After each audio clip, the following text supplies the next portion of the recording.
Assalamualaikum warahmatullahi wabarakatuh. Saya Raffi Ahmad Mukti dari jurusan Akuntansi, Prodi D4 Akuntansi kelas 2 dan 4.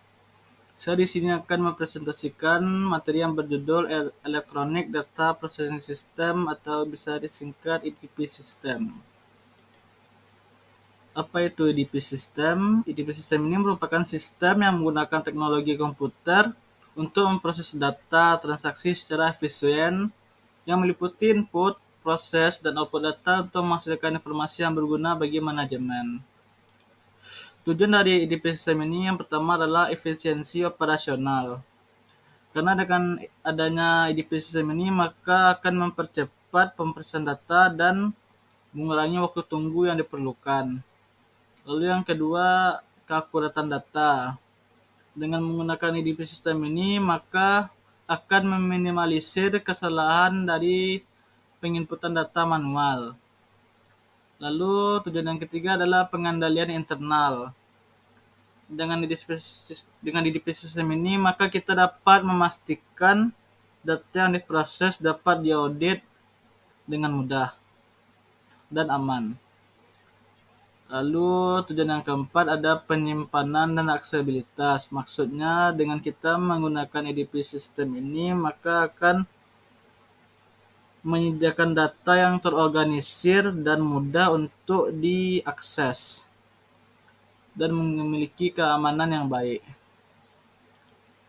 Lalu tahapan dari EDP System ini yang pertama dimulai dari inputnya data, lalu dilakukan pemrosesan data, dan yang terakhir dilakukannya output data. Ada beberapa cara untuk menginput data. Yang pertama, menginput secara manual. Menginput secara manual yang ini maksudnya adalah data diinput dari dokumen sumber yang ditulis dengan tangan atau diketik seperti pesanan pelanggan, faktur, dan kartu waktu karyawan.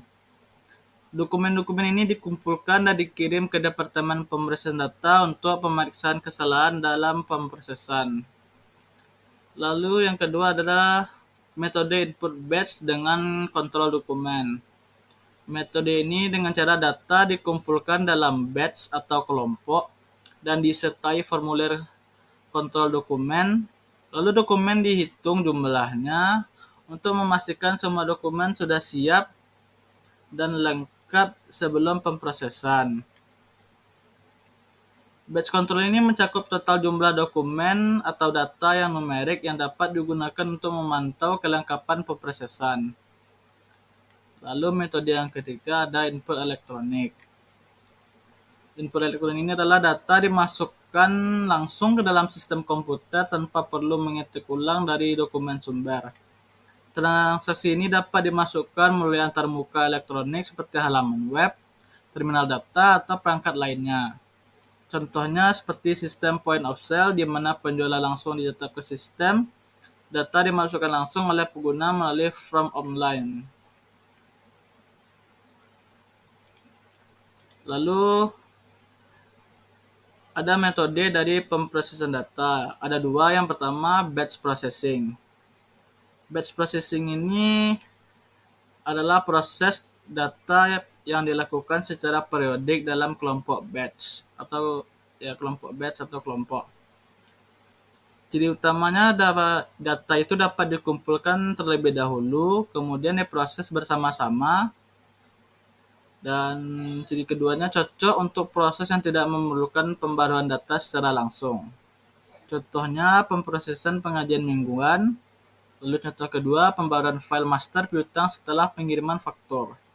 Kelebihan dari metode ini, efisien untuk volume data besar, lalu biaya operasional yang lebih rendah. Kekurangannya, file data seringkali tidak up-to-date antara periode pemrosesan. Lalu metode pemrosesan yang kedua adalah real-time processing.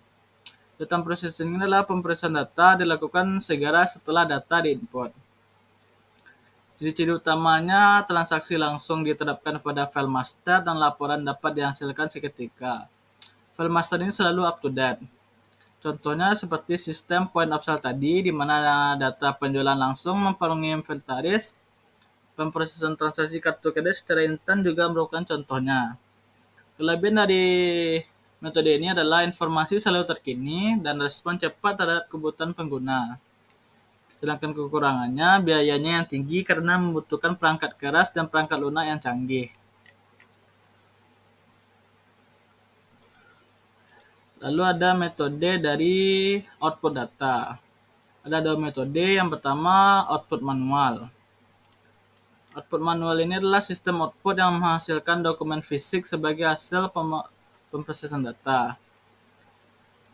Keunggulannya adalah memberikan bukti fisik untuk referensi dan dokumentasi. Sedangkan kekurangannya tidak efisien untuk volume data besar, sulit digunakan kembali untuk dianalisis lebih lanjut tanpa digitalisasi. Metode yang kedua ada Electronic Output System. Electronic Output System ini adalah output yang dihasilkan dalam bentuk digital atau elektronik yang digunakan langsung di sistem komputer. Keunggulannya mudah diakses dan dianalisis, lalu dapat digunakan dalam sistem berbasis real-time untuk informasi terkini. Kekurangannya membutuhkan infrastruktur teknologi yang memadai, lalu berisiko terhadap ancaman keamanan data jika tidak dilindungi dengan baik. Lalu kita akan masuk ke kelebihan dari EDP sistem itu sendiri. Kelebihan yang pertama ada kecepatan pemrosesan. Maksudnya EDP sistem ini mampu memproses data dalam jumlah besar dengan sangat cepat dibandingkan dengan sistem manual. Contohnya ada pada pemrosesan transaksi dalam hitungan detik pada sistem point of sale yang sudah saya katakan tadi. Lalu manfaatnya itu mengurangi waktu tunggu dan meningkatkan efisiensi operasional. Lalu yang kedua ada keakuratan data. Keakuratan data ini maksudnya dengan teknik seperti validasi data, cek digit, dan pengeditan program, kesalahan input dapat diminimalkan. Manfaatnya adalah meningkatkan kepercayaan pada hasil pemrosesan data. Lalu kelebihan yang ketiga ada efisiensi biaya.